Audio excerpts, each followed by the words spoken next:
Hello नमस्कार दोस्तों, आप सभी का स्वागत है आपके यूट्यूब चैनल यूनिक प्लस पर। और मैं सचिन आपके लिए आज फिर जीएस के क्वेश्चनों की एक नई सीरीज लेके आया हूं। और मैं उम्मीद करता हूं ये सीरीज भी आपके लिए अत्यंत उपयोगी और महत्वपूर्ण साबित होगी। तो चलिए शुरू करते हैं आज के सेशन को। और आज के मोटिवेशनल लाइन्स हैं, जीतूंगा मैं खुद से ये वादा करो, जीतूंगा मैं खुद से ये वादा करो, जितना सोचते हो कोशिश उससे ज़्यादा करो।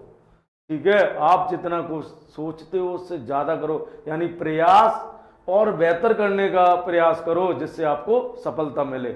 और मैं आपसे पहले ही कह चुका हूं और हमेशा ये कहता रहूंगा कि मेहनत का कोई विकल्प नहीं है और सफलता का कोई शॉर्टकट नहीं है। तो लगा दीजिए जोर और चलिए शुरू करते हैं आज के सेशन को। आज का पहला क्वेश्चन है कि भारत में बजट व्यवस्था का आरंभ किस वायसराय के काल में हुआ। भारत में बजट व्यवस्था का आरंभ किस वायसराय के काल में हुआ था। ठीक है, चलिए आइए। तो भारत में बजट व्यवस्था का आरंभ किस वायसराय के काल में हुआ, तो देखिए इस क्वेश्चन का आंसर है कैनिंग। किसके काल में हुआ था? कैनिंग के काल में।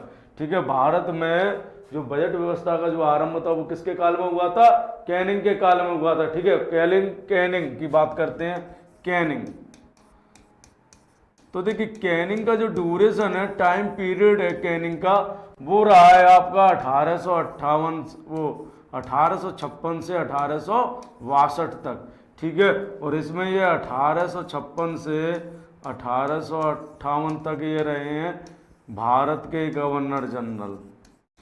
भारत के गवर्नर जनरल, ठीक है, कौन रहे हैं? भारत के गवर्नर जनरल रहे हैं ये।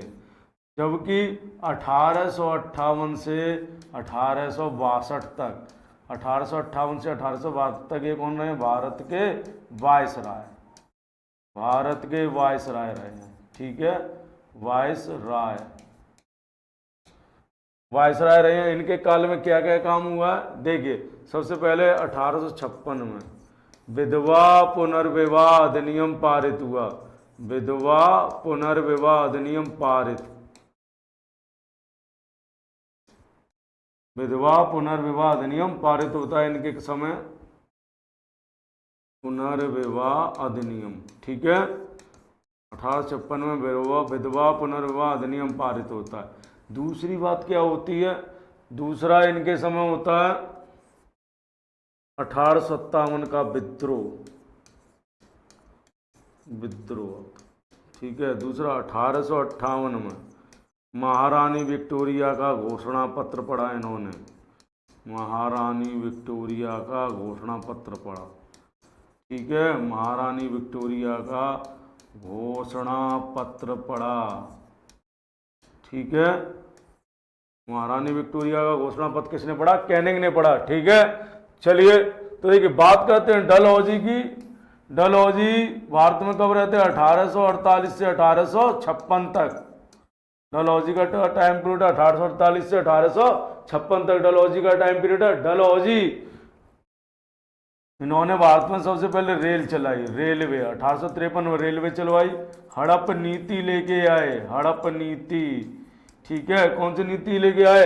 हड़प नीति लेके आते हैं डलहौजी। दूसरी रिपन, रिपन को मतलब सबसे लोकप्रिय वायसराय थे रिपन, और इनका टाइम पीरियड 1880 से 1884 तक रहता है। एल्गिन, देखिए एल्गिन के बारे में स्टेटमेंट है। एल्गिन ने कहा था कि भारत को तलवार के बल पर जीता गया है और तलवार के बल पर ही भारत को गुलाम बनाए रखा जाएगा।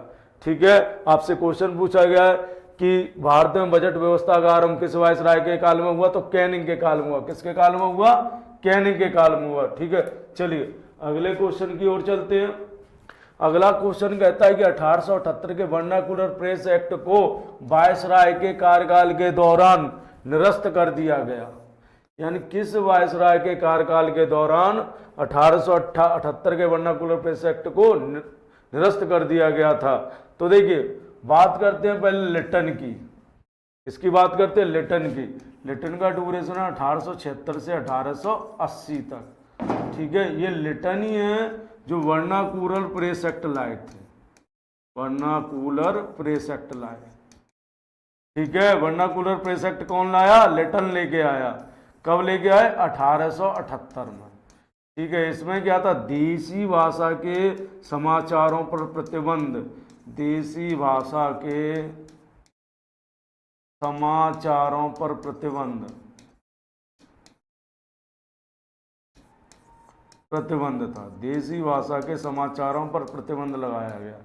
ठीक है, 1876 से 1880 तक वर्नाकुलर प्रेस एक्ट आता है, जो 1878 में आया, सॉरी वर्नाकुलर प्रेस एक्ट का 1878 में आया, जिसमें कहा था देसी भाषा के समाचारों पर प्रतिबंध लगा दिया गया। ठीक है, दूसरी बात, लिटन ही 1 जनवरी 1877 में इन्होंने क्या लगाया, दिल्ली दरबार लगाया। क्या लगाया, दिल्ली दरबार। और जबकि उस समय बंगाल में अकाल पड़ा हुआ था, तो लिटन के इस कार्य की तुलना नीरो, कहा गया है कि नीरो बंसी बजा रहा था और रोम जल रहा था, उसकी तुलना लिटन से की गई, क्योंकि बंगाल में लोग भूखों मर रहे थे और ये दिल्ली में मतलब शाही तरीके से उसका प्रदर्शन कर रहे थे, दरबार लगा रहे थे, पैसा खर्च कर रहे थे। ठीक है, डफरिन, डफरिन के समय किसकी स्थापना होती है, डफरिन के समय, डफरिन का टाइम पीरियड है 1884 से 1888 तक। ठीक है, और डफरिन के समय कांग्रेस की स्थापना होती है, कांग्रेस की स्थापना, कांग्रेस की स्थापना के समय वायसराय कौन थे, तो डफरिन थे। ठीक है, स्थापना होती है।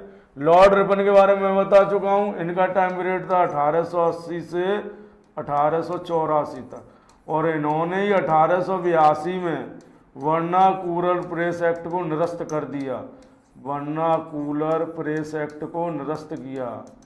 ठीक है, आपसे क्वेश्चन पूछा गया कि वर्नाकुलर प्रेस एक्ट को किसने निरस्त किया, तो लॉर्ड रिपन ने किया। लॉर्ड रिपन के ही समय भारत में पहली बार जनगणना हुई, पहली बार, पहली नियमित जनगणना, नियमित जनगणना किसने शुरू कराई, रिपन ने शुरू कराई जनगणना। ठीक है, किसने शुरू कराई, रिपन ने शुरू कराई थी। ठीक है, आपसे क्वेश्चन पूछा गया कि वर्नाकुलर प्रेस एक्ट को वायसराय के कार्यकाल के दौरान निरस्त कर दिया गया, तो लॉर्ड रिपन के समय निरस्त किया गया। किसके समय निरस्त किया गया, लॉर्ड रिपन के समय वर्नाकुलर प्रेस एक्ट को निरस्त किया गया। लॉर्ड रिपन 1884 में एल्बर्ट वेल विवाद के कारण इस्तीफा देकर चले गए। देखिए एल्बर्ट वेल विवाद क्या था, लॉर्ड रिपन एल्बर्ट वेल लाते, एल्बर्ट वेल में भारतीय जजों को भी अंग्रेजों के मुकदमे सुनने का अधिकार मिलेगा, जिससे अंग्रेजों ने विद्रोह कर दिया और इसके बाद एल्बर्ट विल को वापस लेना पड़ा, और इसी कारण रिपन ने इस्तीफा दे दिया। तो एल्बर्ट विल 1884 में आता है, किससे संबंधित है, रिपन से संबंधित है। ठीक है, आपसे क्वेश्चन पूछा गया कि निरस्त किसने किया, रिपन ने किया। लाया कौन, लिटन लाए थे। ठीक है, चलिए अगले क्वेश्चन की ओर चलते हैं। अगला क्वेश्चन कहता है कि भारतीय राष्ट्रीय आंदोलन के दौरान निम्नलिखित में से कौन सी घटना पहले हुई, खेड़ा सत्याग्रह, डांडी यात्रा, कौन सी यात्रा, डांडी यात्रा, बंगाल विभाजन, साइमन कमीशन। तो देखिए बंगाल विभाजन 1905 में, बंगाल विभाजन कब होता है, 1905 में। वायसराय कौन थे, कर्जन। कर्जन क्या करते हैं, बंगाल विभाजन करते हैं। ठीक है, बंगाल विभाजन किसने किया, कर्जन ने किया।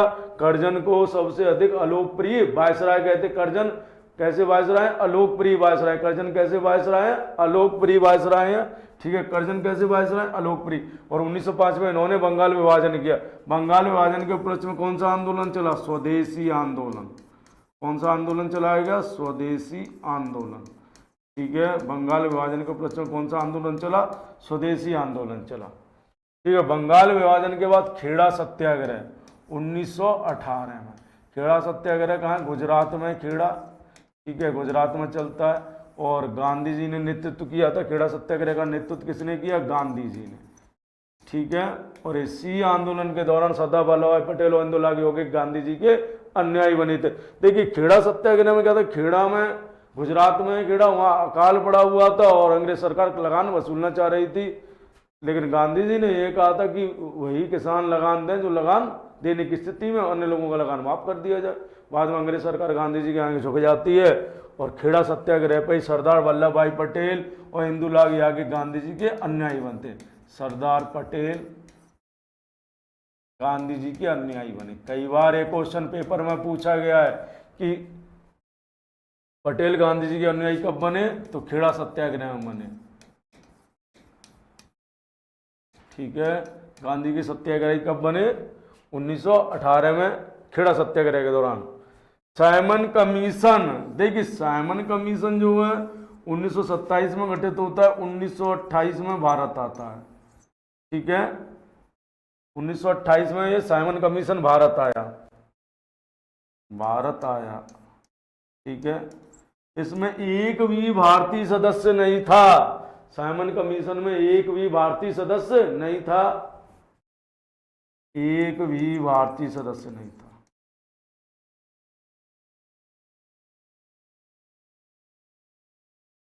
और इसका देशव्यापी विरोध किया गया साइमन कमीशन का। ठीक है, दांडी मार्च जो है गांधी जी द्वारा दांडी मार्च शुरू किया गया 12 मार्च 1930 को साबरमती आश्रम से। ठीक है, दांडी मार्च गांधी ने कब शुरू किया?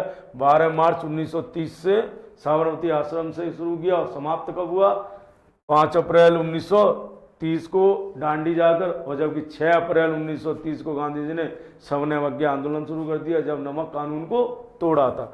ठीक है, तो देखिए आपसे पूछा गया भारतीय राष्ट्रीय आंदोलन में कौन सी घटना सबसे पहले हुई, तो कौन सी घटना सबसे पहले हुई है? बंगाल विभाजन की घटना सबसे पहले हुई है, 1905 में हुई है। ठीक है, चलिए अगले क्वेश्चन की ओर चलते हैं। अगला क्वेश्चन कहता है कि प्रथम भारतीय कौन थे जो ब्रिटिश हाउस ऑफ कॉमन्स के सदस्य चुने गए? यानी ब्रिटिश हाउस ऑफ कॉमन्स का मतलब है ब्रिटेन का आम सदन। ठीक है, और उसके पहले सदस्य कौन चुने गए थे? दादा भाई नेहरू जी चुने गए थे। दादा भाई नेहरू जी को वयोवृद्ध भी कहते हैं, वयोवृद्ध। ठीक है, दादा भाई नेहरू जी को क्या कहते हैं? वयोवृद्ध कहते हैं, वयोवृद्ध। ठीक है, और इन्होंने ही बताया था कि भारत से धन का निष्कासन हो रहा है। धन निष्कासन का सिद्धांत दिया दादा भाई नेहरू जी ने, धन निष्कासन का सिद्धांत दिया। धन निष्कासन का सिद्धांत किसने दिया? दादा भाई नेहरू जी ने धन निष्कासन का सिद्धांत दिया। और यही पहले व्यक्ति थे जो ब्रिटिश हाउस ऑफ कॉमन्स के सदस्य बने थे। ब्रिटिश हाउस ऑफ कॉमन्स के सदस्य कौन बने थे? दादा भाई नेहरू जी बने थे। देखिए जयप्रकाश नारायण, इनको लोक नायक कहते हैं। क्या कहते हैं? लोक नायक। जयप्रकाश नारायण को क्या कहते हैं? लोक नायक कहते हैं। ठीक है, दूसरी बात देखिए, जयप्रकाश नारायण भारत छोड़ो आंदोलन के दौरान इनको गिरफ्तार कर लिया गया था और ये हजारीबाग सेंट्रल जेल को की दीवार को लांघकर या उसको तोड़कर भाग आए थे। और बाद में भूमिगत होकर इन्होंने भारत छोड़ो आंदोलन का नेतृत्व किया था। पेपर में एक क्वेश्चन कई बार पूछा गया है कि जेल तोड़कर कौन सा जो नेता भागा था और बाद में इसने भूमिगत होकर भारत छोड़ो आंदोलन का नेतृत्व किया था, तो उसका आंसर है जयप्रकाश नारायण। ठीक है, तो राम मनोहर लोहिया, राम मनोहर लोहिया ने गुप्त रूप से रेडियो स्टेशन का संचालन किया था भारत छोड़ो आंदोलन के दौरान। सरोजिनी नायडू कांग्रेस की पहली महिला अध्यक्ष, कांग्रेस की पहली महिला अध्यक्ष है। पहली महिला अध्यक्ष कौन बनी है? सरोजिनी नायडू। कांग्रेस की पहली महिला अध्यक्ष कौन बनी है? सरोजिनी नायडू बनी है। ठीक है, कांग्रेस की पहली महिला अध्यक्ष कौन बनी है? सरोजिनी नायडू बनी है। ठीक है, ये कांग्रेस की पहली महिला अध्यक्ष 1925 में बनी थी, कानपुर अधिवेशन में। 1925 में कानपुर अधिवेशन। ठीक है, दूसरी बात, सरोजिनी नायडू को भारत की कोकिला भी कहते हैं। ठीक है, सरोजिनी नायडू को भारत की कोकिला भी कहते हैं। चलिए अगले क्वेश्चन की ओर चलते हैं। अगला क्वेश्चन है कि जलियांवाला बाग सामूहिक हत्याकांड के विरोध में अपनी नाइटहुड की उपाधि को अस्वीकार किसने कर दिया था? देखिए बात करते हैं जलियांवाला बाग सामूहिक हत्याकांड। पहली बात ये हुआ कब? 13 अप्रैल 1919 को। जलियांवाला बाग हत्याकांड कब होता है? 13 अप्रैल 1919 को होता है। देखिए रोलट एक्ट आया था। क्या आया था भारत में? Rowlatt act. रोलट एक्ट में क्या था? किसी भी भारतीय व्यक्ति को संदेह के आधार पर गिरफ्तार किया जा सकता था। यानी रोलट एक्ट में क्या था? किसी भी भारतीय व्यक्ति को संदेह के आधार पर पकड़ा और गिरफ्तार किया जाता और जेल में बंद किया जा सकता था। तो उस रोलट एक्ट के विरोध में गांधी जी ने रोलट एक्ट सत्याग्रह को छेड़ दिया और शांतिपूर्ण आंदोलन चल रहा था। और उसी समय पंजाब में डॉक्टर सतपाल और सैफुद्दीन किचलू, डॉक्टर सतपाल और सैफुद्दीन किचलू जो गांधीवादी थे, सैफुद्दीन किचलू को गिरफ्तार कर लिया जाता है।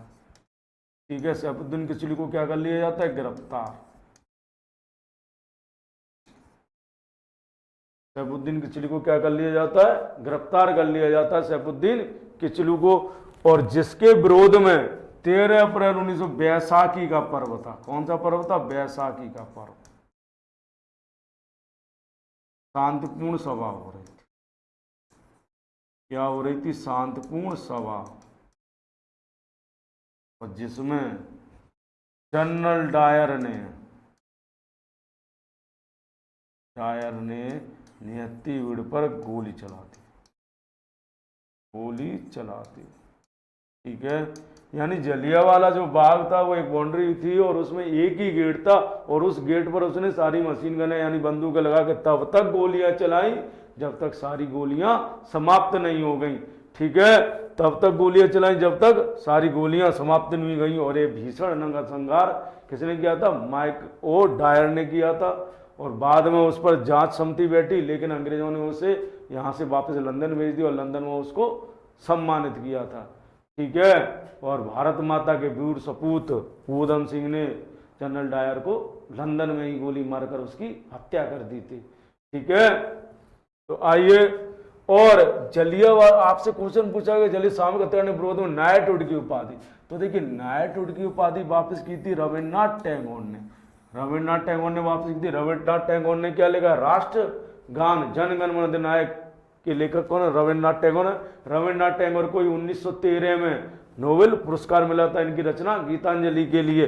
ठीक है, दूसरी बात, महात्मा गांधी जी ने, देखिए महात्मा गांधी ने केसर हिंद की उपाधि वापस की थी, लेकिन वो उपाधि इन्होंने असहयोग आंदोलन के उपलक्ष्य में की थी। महात्मा गांधी ने जो केसर हिंद की उपाधि का मतलब त्याग किया वो असहयोग आंदोलन पर किया था, ना कि जलियांवाला बाग पर। जलियांवाला बाग कांड पर रविन्द्रनाथ टैगोर ने नाइटहुड की उपाधि वापस की थी। ठीक है, बाल गंगाधर तिलक, देखिए बाल गंगाधर तिलक का प्रसिद्ध नारा था कि स्वराज्य मेरा जन्मसिद्ध अधिकार है और मैं इसे लेकर रहूंगा। ये बात किसने कही थी?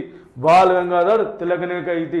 दूसरे एक क्वेश्चन और पूछा जाता है पेपर में कि स्वराज शब्द का प्रयोग सबसे पहले किसने किया था? तो स्वराज शब्द का प्रयोग सबसे पहले स्वामी दयानंद सरस्वती ने किया था। ठीक है, चलिए अगले क्वेश्चन की ओर चलते हैं। अगला क्वेश्चन है कि किस घटना के बाद गांधी जी ने असहयोग आंदोलन वापस ले लिया? तो पहले बात करते हैं असहयोग आंदोलन। आइए इधर, असहयोग आंदोलन। देखिए, असहयोग आंदोलन गांधी ने शुरू कब किया? असहयोग आंदोलन की शुरुआत होती है 1920 में। ठीक है, असहयोग आंदोलन में गांधी ने कहा था एक वर्ष में स्वराज प्राप्ति का लक्ष्य रखा। एक वर्ष में स्वराज प्राप्ति का लक्ष्य। ठीक है, गांधी जी ने एक वर्ष में स्वराज प्राप्ति का लक्ष्य रखा। आंदोलन कैसा रहा होना चाहिए? अहिंसक, अहिंसक स्वरूप था आंदोलन। ठीक है, देखिए इधर गांधी ने एक वर्ष में स्वराज प्राप्ति का लक्ष्य रखा। वो आंदोलन जोर पर था। 1 फरवरी 1922 को गांधी जी ये घोषणा करते हैं कि ब्रिटिश सरकार अगर एक सप्ताह के अंदर हमारी मांग को नहीं मानती है तो मैं सविनय अवज्ञा आंदोलन छेड़ दूंगा, एक सप्ताह के अंदर। लेकिन तभी 5 फरवरी 1922 को चोरी चोरा कांड घटना होती है गोरखपुर में। कहाँ होती है?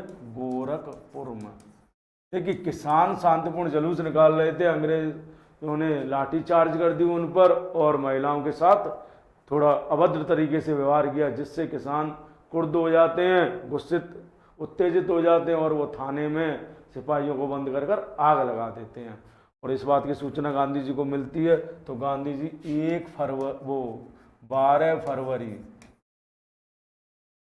1922 को बारदौली से, बारदौली में, गांधी जी उस समय कहाँ थे? बारदौली में थे। बारदौली, ये भी क्वेश्चन कई बार पूछा गया है। ठीक है, बारदौली से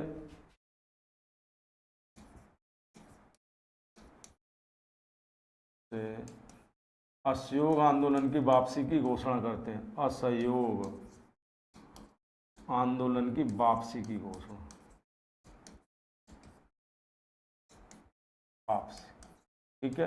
दूसरी बात देखिए, गोलमेज सम्मेलन क्या था, ये भारतीय विषयों पर कानून बनाने के लिए या उसके प्रशासन के लिए जो नियम बनाने के लिए एक सम्मेलन था, वो गोलमेज सम्मेलन था। गोलमेज सम्मेलन 3 हुए, लेकिन कांग्रेस ने सिर्फ दूसरे गोलमेज सम्मेलन में भाग लिया। क्वेश्चन पेपर में पूछा जाता है कि कांग्रेस ने कौन से गोलमेज सम्मेलन में भाग लिया, तो सिर्फ दूसरे गोलमेज सम्मेलन में भाग लिया। बंगाल विभाजन मैंने अभी आपको बताया 1905, और जलियांवाला हत्याकांड 13 अप्रैल 1919 आपसे पूछा गया है, ठीक है, कि किस घटना के बाद गांधी ने असहयोग आंदोलन वापस ले लिया, तो चोरी चोरा की जो घटना थी उसके बाद गांधी जी ने असहयोग आंदोलन वापस ले लिया, ठीक है। चलिए अगले क्वेश्चन की ओर चलते हैं। अगला क्वेश्चन कहता है कि भारतीय संविधान के किस अनुच्छेद में उल्लेख है कि राष्ट्रपति और राज्यपाल या राज्य के राजप्रभुत्व अपने पद की शक्तियों के प्रयोग और कर्तव्यों का पालन के लिए किसी भी न्यायालय के प्रति उत्तरदायी नहीं है। यानी राष्ट्रपति और राज्यपाल ने अपने पद पर रहते हुए क्या कार्य किया, इसको किसी भी न्यायालय में प्रसंगत नहीं किया जा सकता। या मैं ये कह दूं कि राज्यपाल और राष्ट्रपति के पद पर रहते हुए किसी भी न्यायालय में बात नहीं लाया जा सकता है। और उन्होंने पद पर रहते हुए क्या कार्य किया, उनके रिटायरमेंट के बाद भी उस पर प्रसंगत नहीं किया जा सकता है। और ये बात दी गई है आर्टिकल 361 में। किसमें दी गई है? आर्टिकल 361 में ये बात दी गई है कि राष्ट्रपति और राज्यपाल को अपने पद की शक्तियों का प्रयोग और कर्तव्यों के पालन के किसी भी न्यायालय के प्रति वो उत्तरदायी नहीं है, ठीक है। चलिए अगले क्वेश्चन की ओर चलते हैं। अगला क्वेश्चन कहता है कि भारतीय राष्ट्रपति ने डाकघर संशोधन विधेयक 1986 के लिए पॉकेट वीटो का प्रयोग किया था। तो देखिए पॉकेट वीटो यानी राष्ट्रपति की वीटो की शक्ति आर्टिकल 111 में, आर्टिकल 111 में राष्ट्रपति की विधियों को सहमति है और इसी में राष्ट्रपति की पॉकेट वीटो की शक्ति है। देखिए प्रोविजन क्या है, जैसे लोकसभा, राज्यसभा और राष्ट्रपति, यानी कोई भी साधारण विधेयक है, साधारण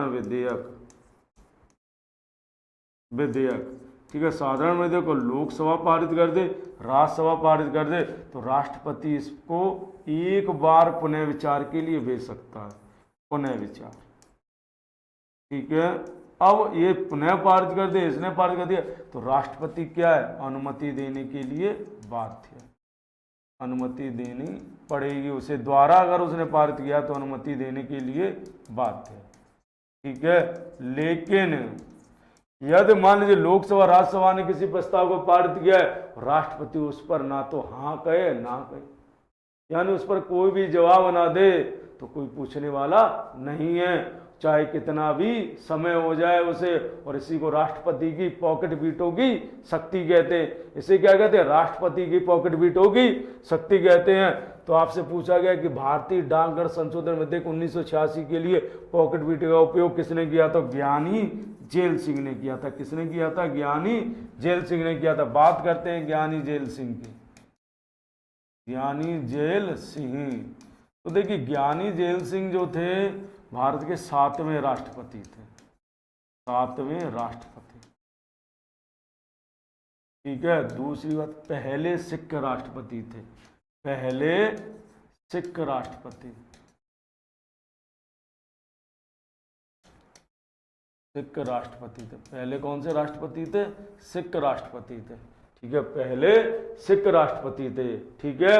चलिए एपीजे अब्दुल कलाम भारत के 11वें राष्ट्रपति, 11वें, और पहले वैज्ञानिक जो राष्ट्रपति थे, पहले वैज्ञानिक जो राष्ट्रपति बने एपीजे अब्दुल कलाम, जो 11वें नंबर के राष्ट्रपति थे। के.आर. नारायण 10वें राष्ट्रपति, 10वें राष्ट्रपति थे। और पहले दलित राष्ट्रपति, पहले दलित जो भारत के राष्ट्रपति बने, पहले दलित जो भारत के राष्ट्रपति बने थे कौन थे? के.आर. नारायण थे, ठीक है। पहले दलित जो भारत के राष्ट्रपति बने कौन थे? के.आर. नारायण थे, ठीक है। चलिए अगले क्वेश्चन की ओर चलते हैं। अगला क्वेश्चन है कि भारतीय संविधान के अनुसार सरकार के कितने अंग हैं? तो देखिए सरकार के 3 अंग हैं। कितने अंग हैं? 3। विधायिका, कार्यपालिका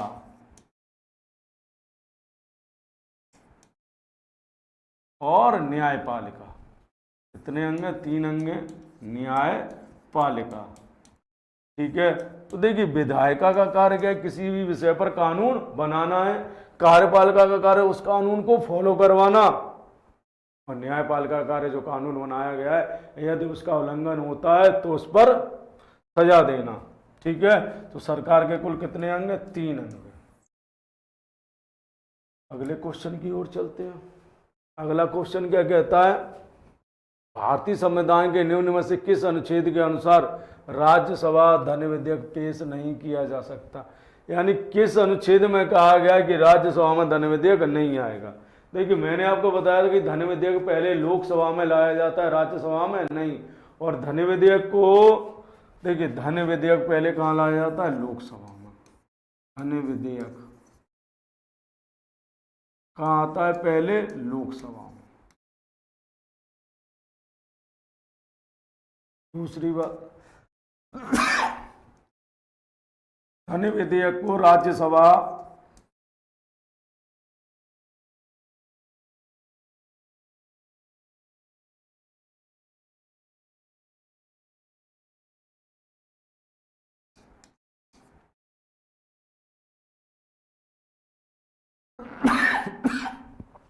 मात्र 14 दिन रोक सकती है। कितने दिन रोक सकती है? 14 दिन।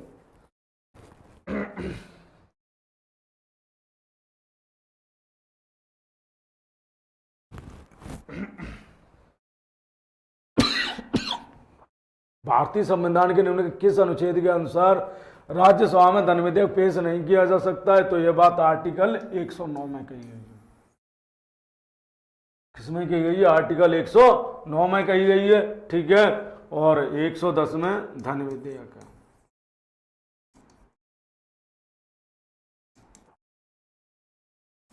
एक 110 में क्या है? धन विधेयक है, ठीक है। चलिए अगले क्वेश्चन की ओर चलते हैं। अगला क्वेश्चन कहता है भारत में स्थापित पहला उच्च न्यायालय। तो देखिए भारत में उच्च न्यायालय कौन सा अधिनियम आया? 1861 का अधिनियम, ठीक है। 1861 के अधिनियम के तहत 1862 में 3 उच्च न्यायालय बनाए गए। कलकत्ता, बॉम्बे और मद्रास। आपसे पूछा गया कि सबसे पहले कौन सा बना? तो सबसे पहले बनता है कलकत्ता, ठीक है। भारत में स्थापित पहला उच्च न्यायालय कौन सा था? तो वो भारत में स्थापित पहला उच्च न्यायालय कलकत्ता हाई कोर्ट था। कौन सा था? कलकत्ता हाई कोर्ट भारत में स्थापित पहला उच्च न्यायालय था, ठीक है। चलिए अगले क्वेश्चन की ओर चलते हैं।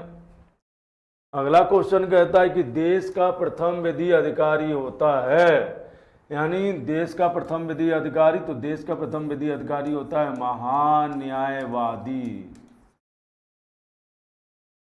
देश का प्रथम अधिकारी कौन है? महान्यायवादी है। और ये कौन सा आर्टिकल है? आर्टिकल 76 में दिया गया है महान्यायवादी। महान्यायवादी जो है राष्ट्रपति के प्रसाद पर्यंत पद धारण करता है। राष्ट्रपति के प्रसाद पर्यंत पद धारण करता है, ठीक है। यानी वह ही व्यक्ति, दूसरी बात महान्यायवादी राष्ट्रपति के प्रसाद पर्यंत पद धारण करता है, आर्टिकल 76 में दिया गया। दूसरी बात महान्यायाधीश बनने के लिए सुप्रीम कोर्ट के उच्च न्यायालय के न्यायाधीश बनने की जो योग्यता है वही योग्यता होनी चाहिए, ठीक है। दूसरी बात महाधिवक्ता आर्टिकल 165 में, 165 महाधिवक्ता है, और ये राज्य सरकार का प्रथम विधि अधिकारी होता है, एडवोकेट जनरल यानी महाधिवक्ता आर्टिकल 165 में, और ये राज्य सरकार का प्रथम विधि अधिकारी होता है। ठीक है, तो आपसे क्वेश्चन पूछा गया है कि देश का प्रथम विधि अधिकारी कौन है? अटॉर्नी जनरल, महान्यायवादी है। ठीक है, मुख्य भारत का मुख्य न्यायाधीश यानी सुप्रीम कोर्ट कौन से आर्टिकल में? 124 में। 124 से लेकर 147 तक है, लेकिन जो सुप्रीम कोर्ट का जो पूरा ढांचा दिया गया है वो 124 में। तो महान्यायवादी है भारत का प्रथम विधि अधिकारी। अगले क्वेश्चन की ओर चलते हैं। अगला क्वेश्चन कहता है कि भारत बांग्लादेश के बीच सीमा रेखा को क्या कहते हैं? भारत बांग्लादेश के बीच की सीमा रेखा को क्या कहते हैं? मैकमोहन भारत और चीन के बीच की है।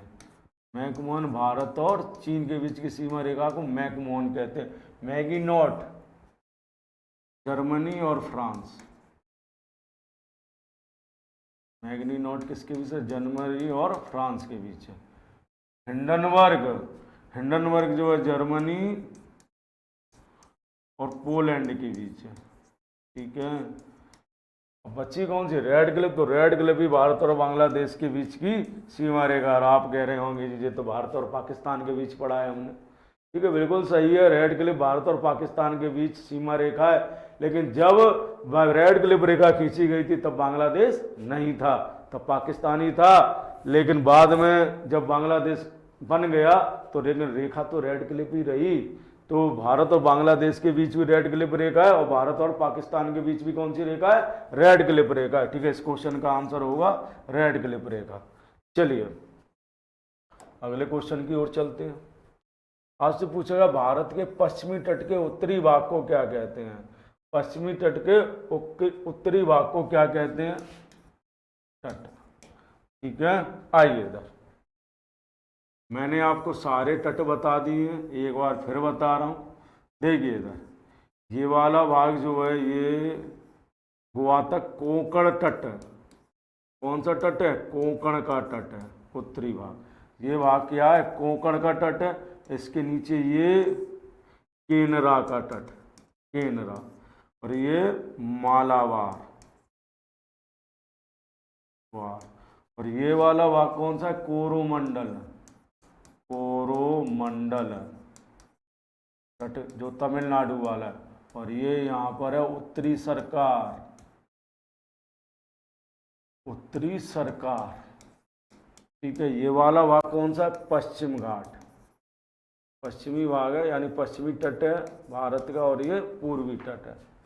आपसे पूछा गया है कि पूर्वी तट के उत्तरी भाग को क्या कहते हैं? तो पूर्वी तट के उत्तरी भाग को कोंकण तट कहते हैं। जो गुजरात में पड़ता है, आपका क्वेश्चन का आंसर कौन हुआ?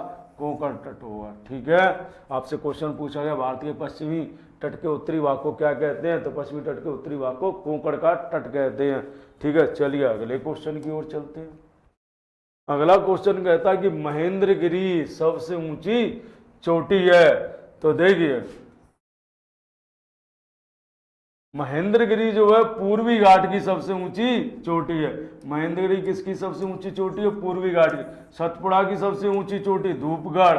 सतपुड़ा की सबसे ऊंची चोटी कौन सी है? धूपगढ़ है, जो कहाँ है? मध्य प्रदेश में, एमपी में स्थित है धूपगढ़। हिमालय पर्वत श्रृंखला की भारत में सबसे ऊंची चोटी है कंचनजंगा, भारत में, जो कहाँ है? सिक्किम में। ठीक है, और वैसे कौन सी है इसकी? Mount Everest. ठीक है, कौन सी है? माउंट एवरेस्ट विश्व की सबसे ऊंची चोटी है। और पश्चिमी घाट की सबसे ऊंची चोटी कौन सी है? अन्नाईमुडी है, अन्नाईमुडी पश्चिमी घाट की सबसे ऊंची चोटी है। जैसे दक्षिण भारत की सबसे ऊंची चोटी कहते हैं अन्नाईमुडी को। ठीक है, अब देखिए पश्चिम घाट को तीन भागों में बांटा गया, उत्तरी सह्याद्री, मध्यवर्ती सह्याद्री और दक्षिणवर्ती सह्याद्री भी कहते हैं। यानी पश्चिम घाट को सह्याद्री भी कहते हैं, और उसके ऊपरी भाग को उत्तरी सह्याद्री, मध्य वाले भाग को मध्य सह्याद्री, और दक्षिण वाले भाग को दक्षिणी सह्याद्री कहते हैं।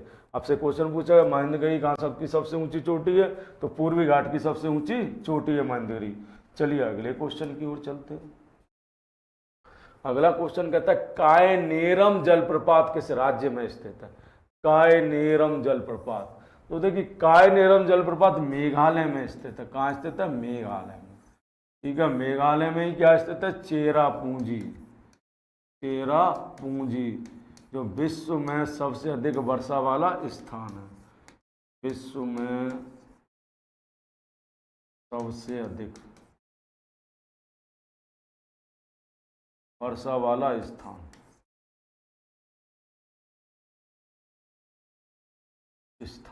ठीक है। ये मिजोरम, मिजोरम में कौन सी झील है, लोकटक झील, लोकटक झील। ठीक है, और सॉरी मिजोरम में लोकटक झील नहीं है, लोकटक झील तो मणिपुर में है। मिजोरम में क्या, ब्लू माउंटेन, ब्लू माउंटेन है यहाँ पर, ब्लू माउंटेन, माउंटेन है मिजोरम में। ठीक है, ब्लू माउंटेन है मिजोरम में। चलिए, असम, असम में क्या स्थित है, माजुली द्वीप, माजुली द्वीप जो विश्व का सबसे बड़ा नदी द्वीप है। जो असम में क्या स्थित है, माजुली द्वीप स्थित है जो विश्व का सबसे बड़ा नदी द्वीप है, ब्रह्मपुत्र नदी पर स्थित है माजुली द्वीप। ठीक है, आपसे क्वेश्चन पूछा गया है कि कायनेरम जलप्रपात किस राज्य में स्थित है, कायनेरम जलप्रपात मेघालय राज्य में स्थित है। अगले क्वेश्चन की ओर चलते हैं। आपसे पूछा गया हुंडरू जलप्रपात किस नदी पर स्थित है, तो देखिए हुंडरू जलप्रपात स्वर्ण रेखा नदी पर स्थित है। किस पर स्थित है, स्वर्ण रेखा नदी पर। स्वर्ण रेखा नदी के तट पर ही कौन सा शहर है, जमशेदपुर। जमशेदपुर कहाँ है, स्वर्ण रेखा नदी के पर स्थित है, और इसी में टाटा आयरन स्टील फैक्ट्री लगी हुई है। ठीक है, नर्मदा नदी पर कौन सा जलप्रपात है, धुआंधार, धुआंधार जलप्रपात। ठीक है, नर्मदा नदी पर कौन सा जलप्रपात है, धुआंधार, और ये कहाँ है, जबलपुर, मध्य प्रदेश, एमपी। शरावती नदी पर जोग जलप्रपात है।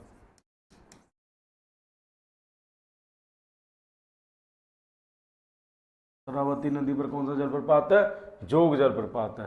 ठीक है, आपसे क्वेश्चन पूछा हुंडरू जलप्रपात कौन सी नदी पर, स्वर्ण रेखा नदी पर। स्वर्ण रेखा नदी पर कौन सा शहर है, जमशेदपुर है, और यह जलप्रपात कौन से राज्य में, झारखंड में, झारखंड राज्य। ठीक है, झारखंड राज्य में जलप्रपात कौन से राज्य में, झारखंड राज्य में। ठीक है, चलिए अगले क्वेश्चन की ओर चलते हैं। अगला क्वेश्चन कहता है कि कोलेरू झील कहाँ स्थित है। देखिए कोलेरू झील एक लैगून झील है, कैसी झील है, लैगून। ठीक है, ये कहाँ स्थित है, आंध्र प्रदेश में। कोलेरू झील कहाँ स्थित है, आंध्र प्रदेश में स्थित है। ठीक है, दूसरी बात इधर आइए, केरल में वेवनाड झील, वेवनाड झील कहाँ है, केरल में। ठीक है, आंध्र प्रदेश में कोलेरू है। ठीक है, और एक है पुलिकट, पुलिकट झील जो आंध्र प्रदेश प्लस तमिलनाडु की सीमा पर है, तमिलनाडु की सीमा पर। ठीक है, सीमा पर। उड़ीसा में चिल्का झील, चिल्का झील उड़ीसा। जो कश्मीर में तो झील ही झील है, डल झील, बुलर झील, वो सॉरी डल झील कहाँ पर है, जम्मू कश्मीर में। बुलर झील, बुलर झील कहाँ पर है, कश्मीर में स्थित है। ठीक है, आपसे क्वेश्चन पूछे कोलेरू झील कहाँ स्थित है, तो आंध्र प्रदेश में स्थित है। ठीक है, ये दलदली भूमि में स्थित है कोलेरू झील। ठीक है, यानी कृष्णा और गोदावरी नदियों द्वारा जो डेल्टा बनाएगा उस डेल्टा में कोलेरू झील स्थित है। चलिए अगले क्वेश्चन की ओर चलते हैं। लोहे को जिंक की परत द्वारा संरक्षित करने के लिए कौन सी प्रक्रिया, यानी लोहे पर जंग ना लगे इसलिए उस पर जिंक की परत चढ़ा दी जाती है, और ये क्रिया क्या कहलाती है, ये क्रिया कहलाती है गैल्वनीकरण। कौन सी क्रिया कहलाती है, गैल्वनीकरण। यानी लोहे की परत पर, लोहे पर जिंक की परत चढ़ा दी जाती है जिस पर उसमें जंग नहीं लगती है, तो ये क्रिया क्या कहलाती है, गैल्वनीकरण कहलाती है। एक क्वेश्चन और पूछा जाता है कि लोहे में जंग लगने पर, लोहे में जंग लगने पर, जंग लगने पर उसके भार में वृद्धि होती है। क्या होती है, भार में वृद्धि होती है, कमी नहीं आती। ठीक है, भार में वृद्धि होती है।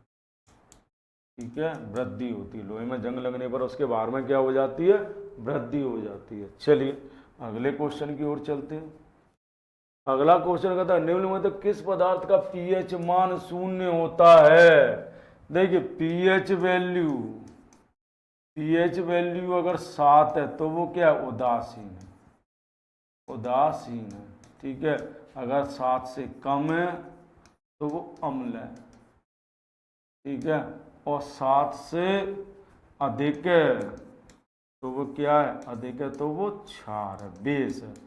ठीक है, और कम है तो वो एसिड है। आपसे पूछा गया कि शून्य पीएच वैल्यू होती है, यानी शून्य पीएच वैल्यू का मतलब है वो प्रबल अम्ल होगा। और वो प्रबल अम्ल कौन होता है, हाइड्रोक्लोरिक अम्ल, HC, सांद्र HCl अम्ल प्रबल अम्ल होता है। ठीक है, शुद्ध पानी उदासीन होता है। शुद्ध पानी का पीएच वैल्यू कितना होता है, 7 होता है, और वो कैसा होता है, उदासीन होता है। तो आपसे पूछा निम्न कहते किस पदार्थ को पीएच मान शून्य होता है, तो हाइड्रोक्लोरिक अम्ल का होता है, सांद्र हाइड्रोक्लोरिक अम्ल का पीएच मान शून्य होता है। ठीक है, चलिए अगले क्वेश्चन की ओर चलते हैं। अगला क्वेश्चन कहता है कि गंभीर बीमारी क्वाशरकोर रोग होता है। तो देखिए क्वाशरकोर रोग मैंने आपको पहले ही बताया था, ये रोग प्रोटीन की कमी से होता है। इसकी कमी से होता है, प्रोटीन की कमी से।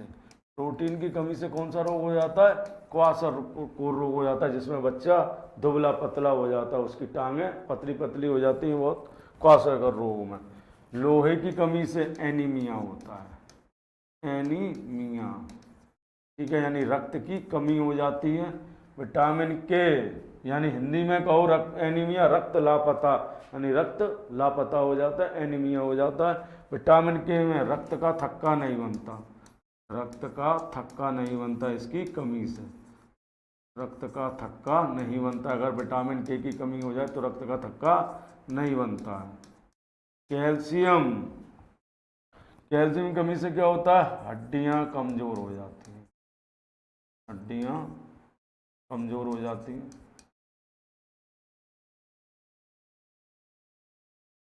ठीक है, ऑस्टियोपरोसिस, ऑस्टियोमलेशिया हो सकता है। ठीक है, हड्डियां कमजोर हो जाती हैं। और आपको ये बताइए कि क्वाशरकोर रोग किसकी कमी के कारण होता है, प्रोटीन की कमी के कारण होता है। अगला क्वेश्चन, मानव शरीर की सबसे बड़ी ग्रंथि कौन सी है, लीवर, थायराइड, फ्यूज और लार ग्रंथि। तो मानव शरीर की सबसे बड़ी ग्रंथि कौन सी, लीवर है, यानी यकृत मानव शरीर की सबसे बड़ी ग्रंथि है, यकृत। ठीक है, फ्यूज ग्रंथि मानव शरीर की सबसे छोटी ग्रंथि है, मटर के दाने के समान सबसे छोटी ग्रंथि है। ठीक है, छोटी ग्रंथि है, लेकिन इसको मास्टर ग्रंथि कहते हैं, सभी पर नियंत्रण रखती है, मास्टर ग्रंथि कहते हैं इसको। ठीक है, थायराइड ग्रंथि से कौन सा हार्मोन निकलता है, थायरॉक्सिन हार्मोन निकलता है, थायरॉक्सिन हार्मोन का स्राव करती है ये। अगर इस हार्मोन की कमी हो जाती है तो वो घेंघा रोग हो जाता है। ठीक है, लार ग्रंथि, लार ग्रंथियों से 2 प्रकार के एंजाइम निकलते हैं, एंजाइम का स्राव करते हैं, 2 प्रकार के एंजाइम निकलते हैं। और वो 2 प्रकार के एंजाइम कौन से हैं, एक है तुम्हारा टाइलिन और एक है लाइसोजाइम। लाइसोजाइम, 2 प्रकार के एंजाइम निकलते हैं, टाइलिन और लाइसोजाइम। जिसमें टाइलिन जो है स्टार्च का पाचन करता है, और जो लाइसोजाइम है जो भोजन उपस्थित बैक्टीरिया को नष्ट कर देता है। ठीक है, चलिए इसी के साथ मैं आज के सेशन को समाप्त करता हूं, और मैं उम्मीद करता हूं कि आज का सेशन आपको पसंद आया होगा, और ये सारे क्वेश्चन परीक्षा की दृष्टि से आपके लिए अत्यंत उपयोगी और महत्वपूर्ण साबित होंगे। और इस सेशन को लाइक कीजिए और शेयर कीजिए और लोगों तक पहुंचाइए। चलिए नमस्कार।